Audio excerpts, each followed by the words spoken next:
Westinghouse 3400 PSI. This is the WPX3400. What I like about this is it's got a 212cc easy start engine, OHV. Here's the soap where you put down here. Engine, you got it on and off. You got your choke. Now when you get it, it has everything you need. Got all these nozzles, 0, 15, 25, 40. Also has a soap nozzle. Also comes with a little thing to clean out your tips as well. Comes with a hose, your wand. You have to attach this holder here, and then this black holder here, and this little foot pad stopper right here. Also comes with the oil you need, which is awesome. It supplies the 10W30 with a little tip that we're gonna put in here and get that going. Here's an on and off switch. Should be pretty easy to start. Hooked up the hose right here, and then you put your water attached right there. But so far it looks like a really great pressure washer. Got to test it out. Let's get some oil and fuel in there and get this baby going. Okay, I have not started this yet. Choke is to the left, on, gas to the right. Put on this side. Holy cow, one fire. Okay.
So there you go, tons of power.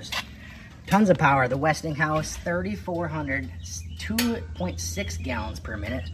This thing is a beast and will get the job done. Very easy to use, simple start, big engine on it.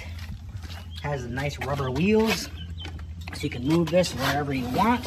And if you actually wanted to take it apart, it's just got these cotter pins here that you could slide out and pull the whole wheel off if you wanted to maybe mount it to something, I don't know. Okay, and then the soap, so it's got low pressure soap, so we'll put some soap in here, and then this will spray it out.